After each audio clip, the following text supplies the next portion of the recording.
Right, just one final thing I need to spotlight myself.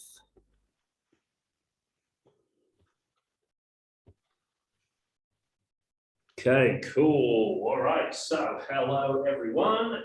Thanks for joining us today. We're going to kick off the session today just by going through some baseline range of motion and movement tests. So this is going to be a recurring thing, and we're going to keep doing it from most weeks. We'll have some sort of test that we want to assess at the beginning, the end, possibly at some points in between.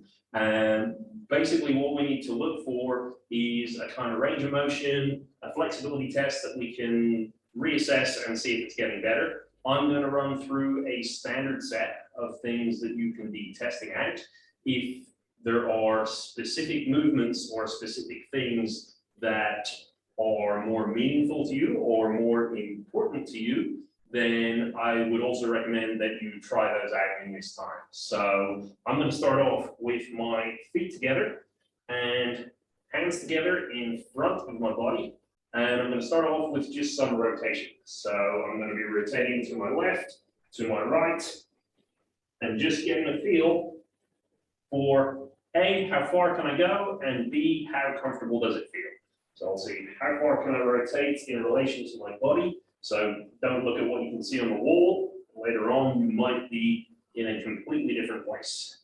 And we're going to do it a couple of times each way. So we'll find just by moving it, we're going to start warming up, and we'll probably see that it is able to improve.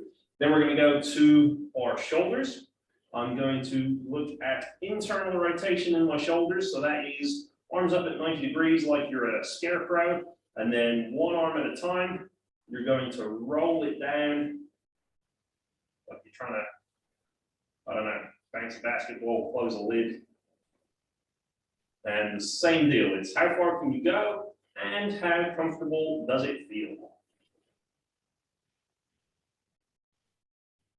Okay, once we've got an idea of this, we're going to go for shoulder flexion. So this is going to be with your thumbs pointing forwards. And you're just going to reach your arms up over your head.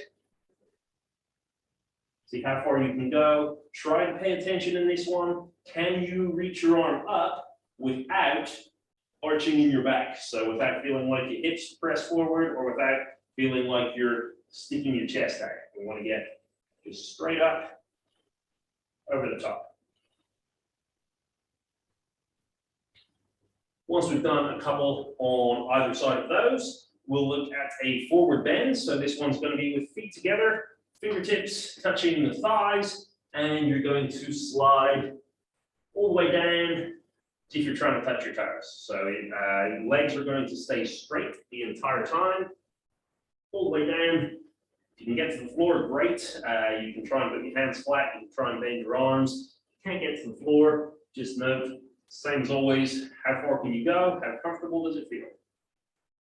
Then we will look at a squat. This will be the final one. We're just going to look at feet hip width apart. You're going to squat down as far as you can comfortably go. Comfortably being the important word there. I'm going to ask you to keep your feet flat on the floor the entire time. And so if it feels like you need to lift your heels off, that's too far. So again, just a couple of those. A, to get us moving, so we actually get a little bit of some kind of warm up, but B, when we do all of this work, we want to see, is it actually helping? Is it making us better?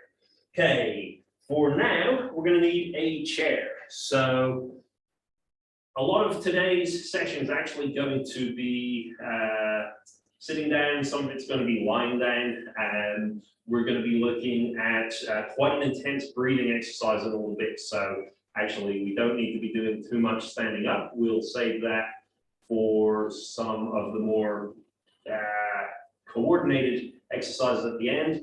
For now, should be kind of relaxing.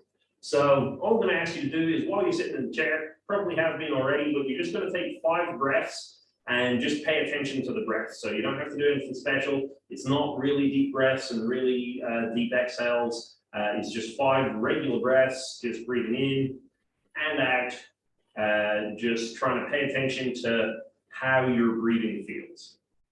Then the next thing I want you to do is we're going to do the same thing. So it's going to be 5 breaths, and this time you're going to turn your head off to the left. So your head's going to be turned to the left.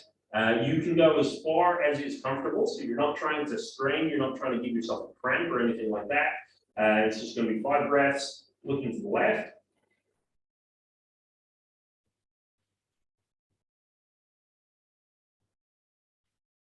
Again, doesn't have to be super deep, it's just regular breathing.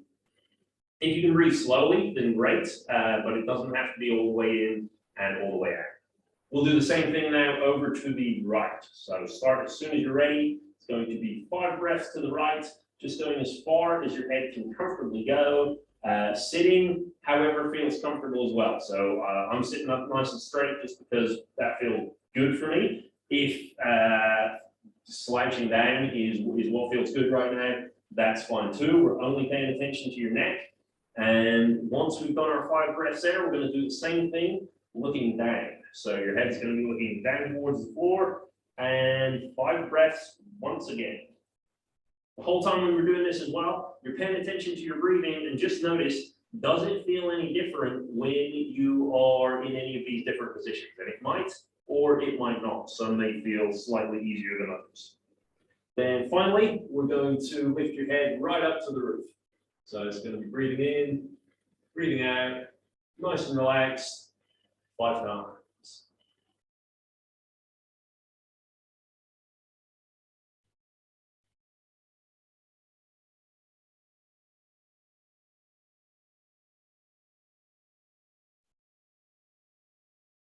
All right, so once we've had a look at the neck, we're going to do a similar thing with our pelvis. So to do this, if you're sitting in a chair with a back on it, you're actually going to want to just make sure you get your back off the end. Sometimes people find this easier if they move slightly towards the edge of the chair, but just as long as you're in a nice upright position, that's perfect.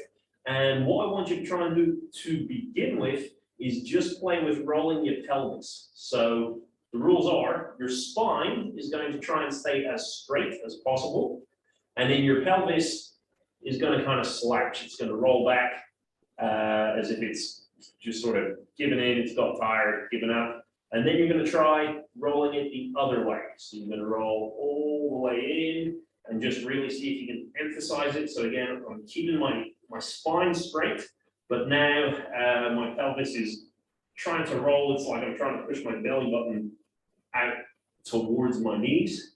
And we just do that 3 times just to get used to the motion. So it's going to be rolling all the way back down without bending in your spine, and rolling all the way back up. And we'll just do that one more time. This one, you really can push it to the limits as long as your spine is staying straight. You probably won't be able to put too much force into it without doing something, arching your back or rounding your spine. Okay, and then it's going to be the same deal with the pelvis as it was for the neck. So we're going to roll all the way down, and in this position, we're going to go for another 5 breaths. So your head can do whatever it wants now, but a relaxed breath in and a relaxed breath out. Again, it doesn't have to be all the way in, all the way out. That's not so important. And we're doing 5 times. So 5 times just like before. Then once we get to the end of the 5 breaths, doing the same thing the other way around. So this time I'm going to roll all the way up, and I'm really going to try and rotate my pelvis as far forwards as I can.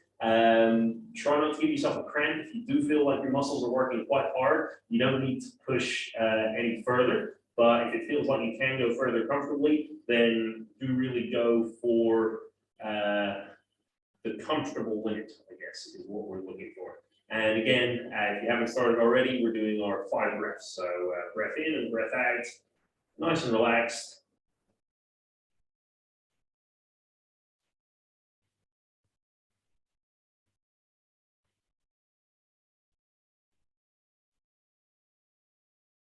Okay, cool. And again, maybe you felt something, maybe you didn't. That's okay. All of this is going to inform our kind of mobility work later, and I'll talk through why we're doing pelvis and neck at the same time. But right now, what we're going to try to go for is a breathing exercise that I can only describe as like a massage for all of your organs. So I'll explain it in little bits, but it is called the diaphragm stretch. And basically, you have one big muscle that controls how you get air into your lungs. And when that muscle is working really well, you can take in much more oxygen in one breath than if you are breathing, let's say, just using your rib cage or just using your shoulders. One of the reasons that we might want to do this diaphragm stretch is that by putting the diaphragm under stretch, we might be able to feel it a little bit better. So you may find when you're doing this exercise, you can actually feel something moving up kind of inside your body. That will be your diaphragm. You also might not. So this is a sensation that a lot of people don't feel until they practice this for a very long time. So we'll see how we go with that. To take you through it, we're going to do it in a couple of steps. So the first thing is just to get the breathing right. The way this is going to work is you're going to take a breath in through your nose, then you're going to take a really forceful breath out through your mouth. To do that, you're going to make like almost like a hissing noise with your mouth, and you're going to exhale as fully as you possibly can until it feels like either you've got no air left in your lungs, or again, if it feels like your muscles around your ribs or your abs might start to cramp, like it really feels like they're under a lot of tension, then we can leave it there. Again, this one, you can get further and further with this through practice. But I'll do one quick demo and then I'll give you a chance to try it out. So it's going to be a breath in through your nose, then a nice forceful, loud breath out through your mouth. So.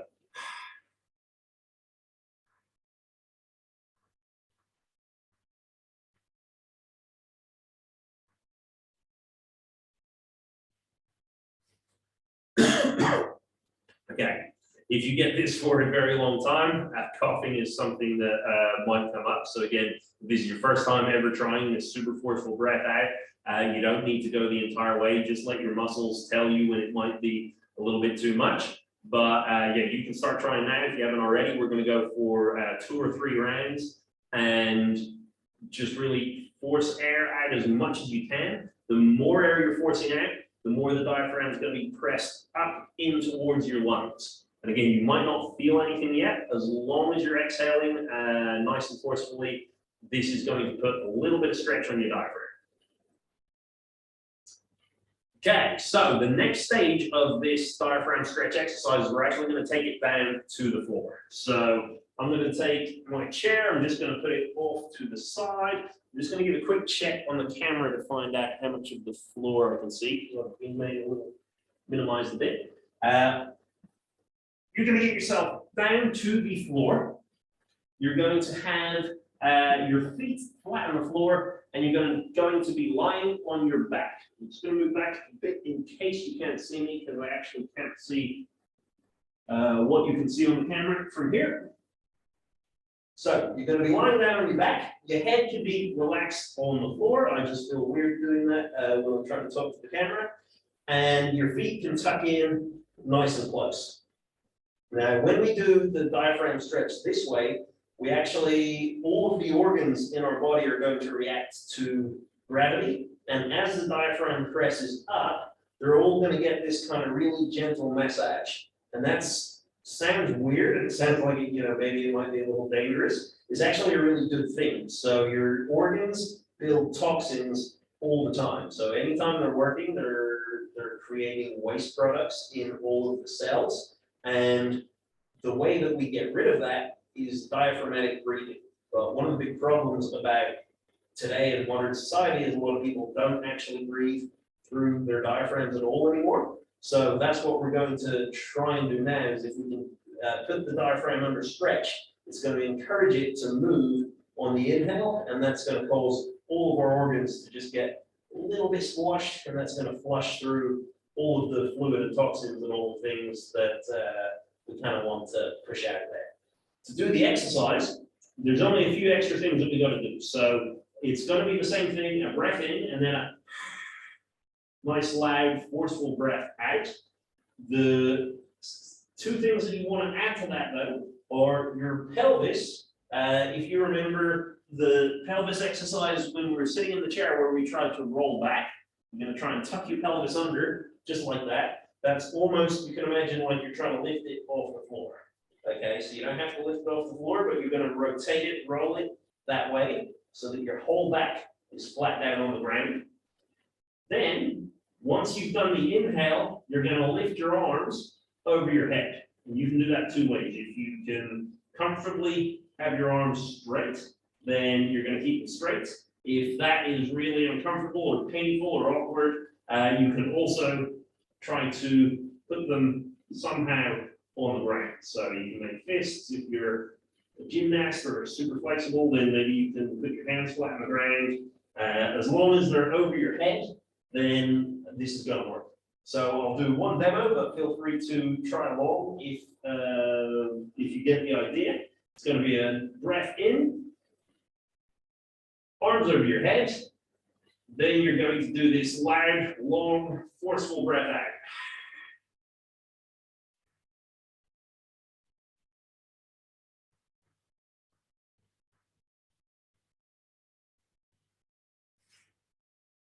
And then just a normal breath in, either through your nose or through your mouth, once you get to the very end. So we're going to try that just 2 or 3 times. So that was your first one. Same thing, you're going to breathe through your nose. Once you've finished breathing through your nose, if your arms are still up there, then great. If you brought your arms down, put them back up before you do the breath out.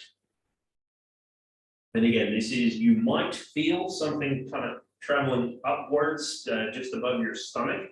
If you do, that's great. That means you can actually sense and feel your diaphragm moving. That's really important if you want to be able to breathe through your diaphragm, which, as I said, gets the most oxygen into your lungs in the least threatening way to your brain. That can be really useful. If you can't feel anything, if it just feels like your abs are doing a big heavy crunch, or it feels like there's just a weird sensation in your throat or anything like that, that is okay. Even if you're not sensing your diaphragm yet, we're getting this nice, cool little massage of the organs at the same time. What I'm going to ask you to do after that is just one time, I want you to start rolling your head from one side to the other. So you're just going to move left and right and just see how comfortable your range is in your head. So how far can you turn to the right? How far can you turn to the left? How comfortable is it?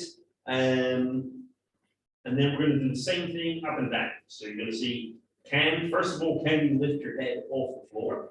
If not, then don't worry, this exercise is going to be very small. So if you can't lift your head off the floor, you're going to just nod very slightly so you can keep the weight on the ground and look up and down.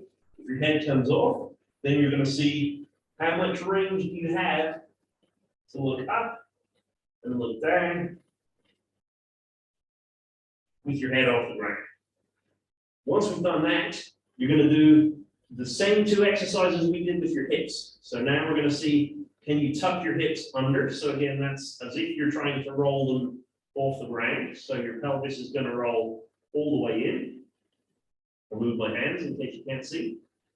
And then you're going to try and roll all the way out as well. And again, it's just your pelvis. You're not trying to arch in your back. It's going to be a roll forward and backward with your pelvis. See what happens. Now we're going to do the diaphragm stretch. We're going to do it 3 more times. We're going to do one with your head to the right. We're going to do one with your head to the left. And we're going to do one with your pelvis in the opposite position. So in the posterior tilt position, that's almost like you're arching your back a little bit off the ground. So you're going to turn your head just to the right. You're going to do a normal breath in through your nose. You're going to lift your arms up over your head, and we're going to do that diaphragm stretch again. So.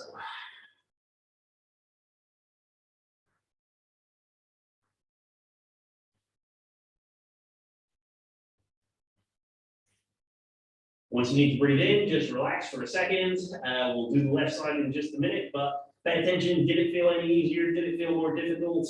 It's worth noting. And again, I'm always going to say, whichever things you find most difficult in these sessions are the ones that you want to take away and practice throughout the week. Because once you become good at them, your kind of bottom baseline is going to improve at all the other things that you're doing in your life.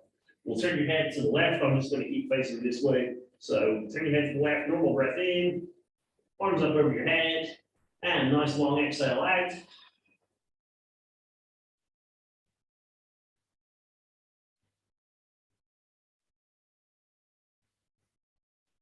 And then just relax again for a second. Once you finish that, again, these positions, you may start to feel your diaphragm a little more. Don't worry if not. And then finally, we're going to posteriorly tilt in the pelvis. And we're going to try it one more time. So there's going to be a normal breath in.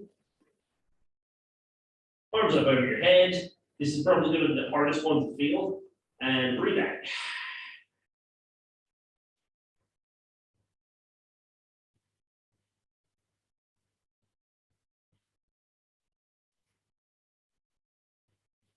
All right, cool. So once you're ready, take a moment and we're going to get yourself back to your feet. Just watch, you might not want to get up too quickly. If you get a rush of blood to your head or anything, just take your time on the way up. Once you get back up though, we're going to have one little check of these baselines because the diaphragm stretch is one thing that can actually have quite a powerful effect on muscle relaxation. The reason is when we do that organ massage, that activates the rest and digest part of our nervous system. And one of the benefits of that is we often end up with a little bit of increased flexibility. So I'm going to take you through the exercises I did. Again, if you were trying out, splits or anything like that, feel free to just try your own tests. But we were looking at feet together, hands together, and a rotation one direction and the other direction, and just see, is that any better than before, both in how far you can go and how it feels. For me, I've got a little bit of an increase on my left and quite a bit of an increase on my right. Then we looked at the scarecrow, and this, we don't need to do it so many times. So now we can just test it out all the way down and up. Get a little bit of an increase there for me. We'll try the shoulder flexion. So that was thumbs pointing forwards, and you're going to reach all the way up over your head without arching in your spine.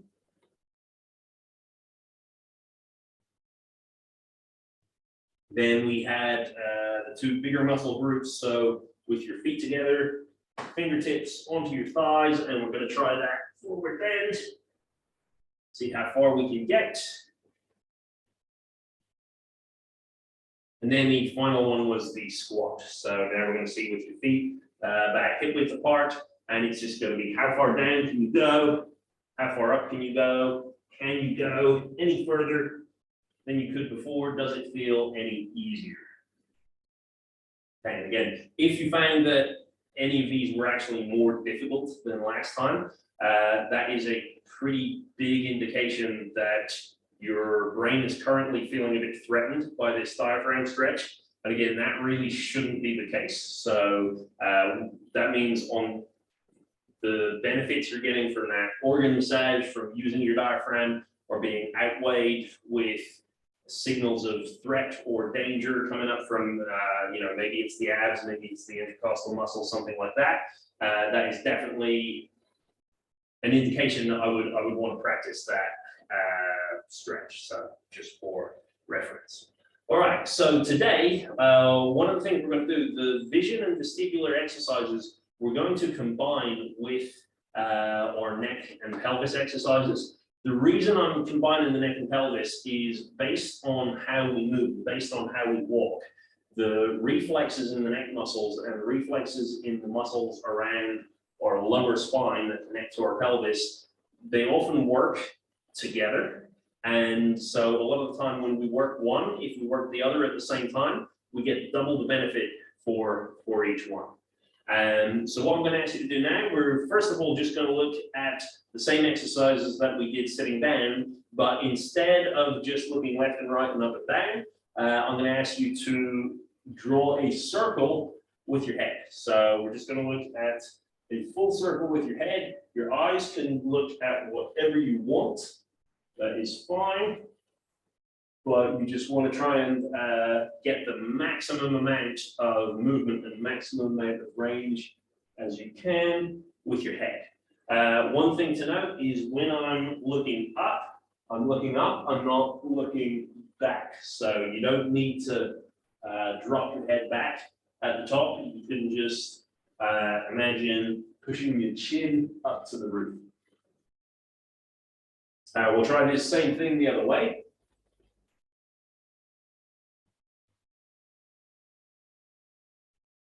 Okay, from there, we're going to add an eye exercise into it. So I'm going to come a little bit closer so you can see what's going to go on with my eyes. We're first of all going to do left and right and up and down, but if you notice, my eyes are going to stay locked on the camera. So I'm going to be turning left and right. This time I'm not going to be able to go as far because I fixed my eyes on a target and they're not going to move. So you can do this.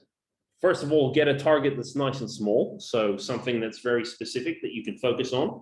And second of all, you can turn your head as quickly as you like, as long as the target stays one target and doesn't go too blurry. So if it was already blurry before, it just can't go more blurry, but it's not allowed to get more blurry, or it's not allowed to split into two. So if I turn my head really fast, all of a sudden my phone is splitting into two, joining into one, splitting into two, joining into one. That's not so useful. So I want to see left and right, whatever comfortable speed you can go, where it remains one thing.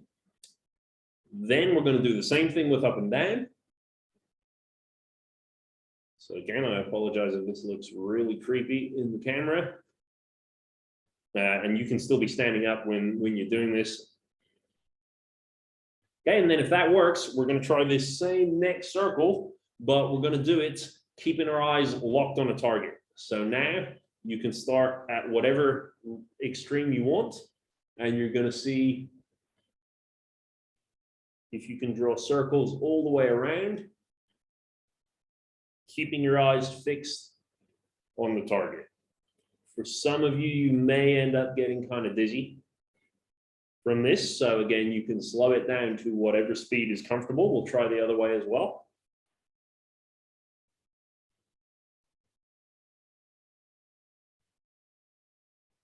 But the same rules apply. So if it gets more blurry, then slow it down. If it's splitting into two, then you're going to slow it down as well. The final exercise we're gonna do is we're now going to explore this end range again, but we're going to lead with the eyes. So for this exercise, we're going to look a little bit like Arnold Schwarzenegger in the Terminator movies. When he was practicing to be like a robot, he thought a robot would always move its eyes before it moved its head, because that would be more efficient. So that's basically the idea of what we're going to do now. The way this is going to work, you're going to use your thumb. You're going to have it directly in front of your face. I've dropped mine down a little bit just so you can see what's going on, but yours is going to be around the height of the bridge of your nose. So from here, you're going to lock your eyes on your thumb. You're going to move it to your left. And then once you can't move your eyes anymore, you're going to move your head to the middle. Then you're going to move your thumb again to the left. Once you can't move your eyes anymore, your head's going to turn so that your thumb is in the middle of your gaze. And you're going to do it again and again. Again, you can go as fast as you like in this. So when we go to the right, if you want, you can do this quite quick, but you want only one thing moving at a time. So it's thumb and then head, then thumb and then head. all the time. And the same rules about blurriness, the same rules about splitting into two apply. We're going to do this same thing up and down. So that's going to be looking at the thumb, it's going to move up, your head moves to the center, thumb goes up, head goes to the center. This time you may find that your head leans a bit further back. Just make sure it doesn't feel painful. And if you feel lightheaded, come back straight away. You're going to see how far you can move in that position. And then we'll do the same thing on the way down.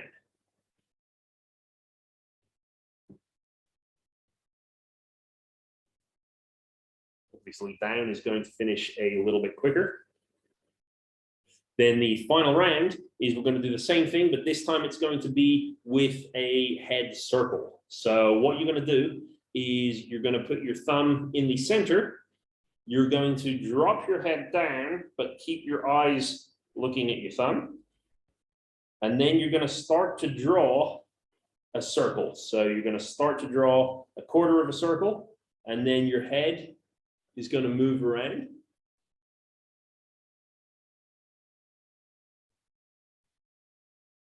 And this one, don't really worry too much about, are you actually getting a circle, as long as you're moving in a circular motion and your head is moving around the edge. It doesn't really matter if you're getting a perfect circle, if you're going to the edges of your view. It's just one thing is moving and the other thing is moving the other way.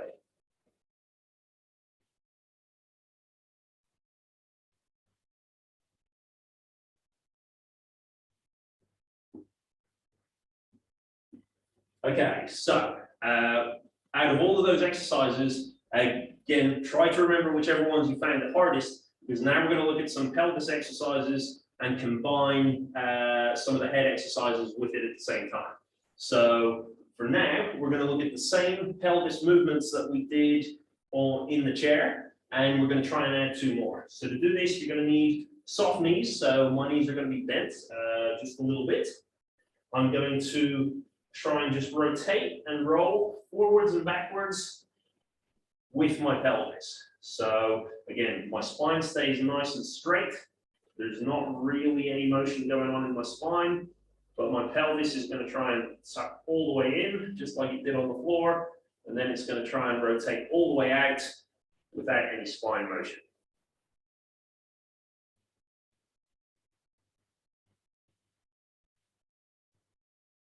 If that works, we're also going to try lifting laterally, so left and right. We're going to see if we can go up and down. To do this, you may find in the beginning, it might feel really hard to just lift your pelvis, lift your hip. You might feel like straightening the leg that you want to lift makes it easier to do. Eventually, your leg is still going to always straighten a little bit, but you want to feel like it's the actual pelvis that's doing the motion.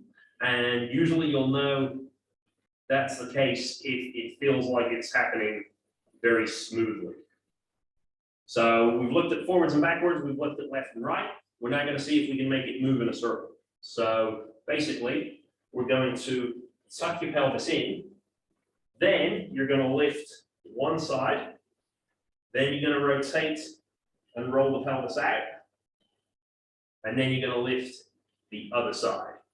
So eventually that's going to turn into a circle of the pelvis, but that can be fairly difficult. So if you need to, you can break it into those 4 steps. So first is just seeing, can you tuck it in, roll it in? Then you're going to see if you can lift the hip on one side. Next, you're going to roll it out, and then you're going to lift on the other side. That's one full rotation, and then you try to tuck in again, lift to one side, roll it out, and lift to the other side.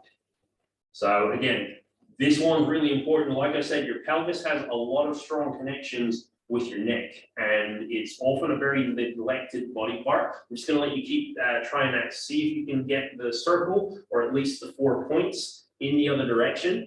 But again, you might not feel like, unless you're a salsa dancer or something, you probably don't feel like you need to be practicing training this position, but actually your neck is pretty important. And when your pelvis gets stiff, when your pelvis gets put under a lot of tension, or when your pelvis gets weak, that means your neck is going to have to do twice the work when you're walking. So that's 10,000 steps a day where your neck is doing all the work that the pelvis should be doing. What you're probably going to see as a result of that is neck pain, blurry vision, headaches, things like that. So again, a little bit of an embarrassing exercise for some people, but super useful for good neck health.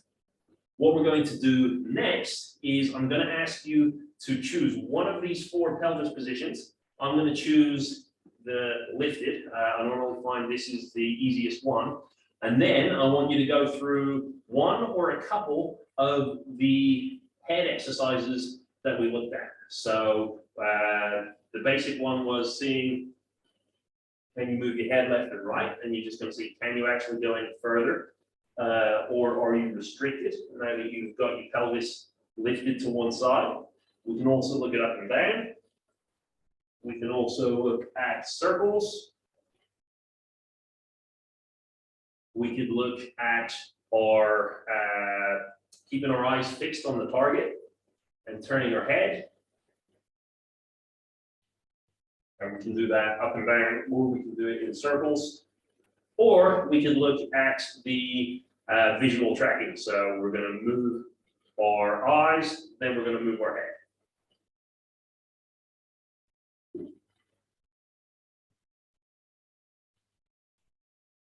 Once you've tried one or a few, you're going to move to a different position. So again, different pelvis position, and that can be tucked in, it can be lifted to the other side, and you're going to try them all again and just see, do you notice any different in how you move?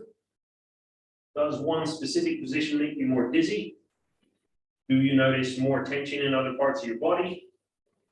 If not, that's great. Again, these are all things that ideally you should be able to do without much difficulty. Every single time you walk, your pelvis rotates forwards and backwards, it lifts side to side, and when we walk, we don't just keep our head still. We look around, our eyes move, our head moves, so all of these things ideally need to be working with each other.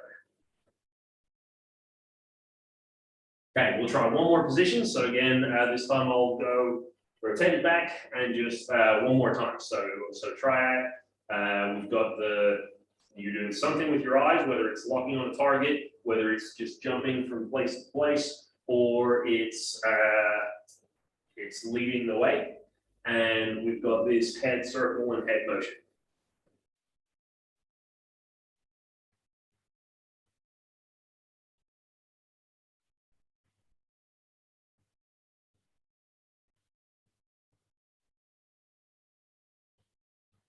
Okay, and then we will try, just make sure I've got, yeah, we're going to try one more little exercise. That's going to be a version of this diaphragm stretch. And we're going to do it, we're going to try standing up, and then we're going to try it on the floor, because just to save us time getting up and down. I want you to choose whichever pelvis position feels the most uncomfortable, most difficult, most restricted. Up to you. If they all feel totally fine, then you can just go with whichever one you want. Then I would like you to choose whichever head position. So any part of this circle that feels like the most hard work for most people, that's going to be one of the upward positions. But if there was anywhere where it felt like a little uncomfortable, maybe a bit of pain, you can go with that. And from there, you're going to close your eyes, and we're going to do this same diaphragm stretch. You don't have to do anything with your arms. This time your arms can just relax down by your side, but it's going to be a breath in, and then you're going to do your nice sharp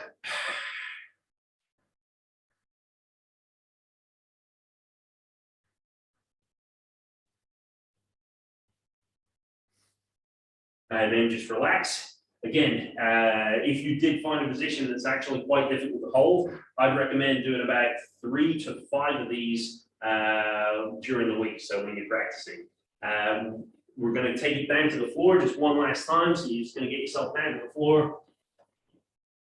You can choose the same position or you can choose a different one. So you've got 4 different positions for your hips. So we've got rolled in and rolled out, like we already looked at. But also you can look at lifting one hip up towards your shoulder or the other hip up towards your shoulder.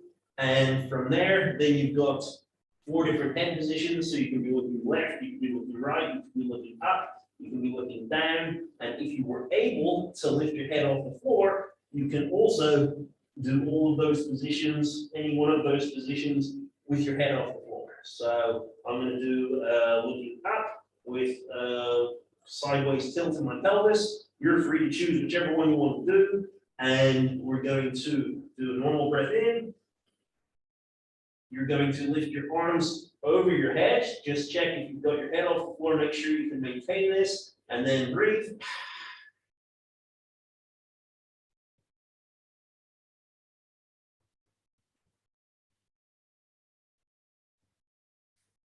Cool. I don't know if the camera picked up how much my head was shaking there, but that is totally a possibility. Final thing we'll just do before we finish is check out our range again. So again, did all this stuff make you move better, or are you feeling really threatened by it? Again, if it makes you move better, this is probably something when you do it during the week, you want to do earlier in the morning because it's going to stimulate your brain a little more, and your day will probably be better because of it. If you find suddenly you're moving much, much worse, then I'd recommend doing these exercises towards the end of the day. So right before, like closer to when you're about to sleep, when your brain has time to kind of rewire everything, figure things out, and you're not going to do anything too stressful right afterwards. So exercises were, if you're copying my ones, hands together, feet together, and we're just looking at that rotation. Nice. For me, that's a good sign. So I'll take that. Then we go to scarecrow arms, arms up at right angles. We're going to rotate all the way down, all the way up. Then we'll go to the shoulder flexion. So that is thumbs pointing forwards, trying to stay really straight in your spine and just lifting right the way up.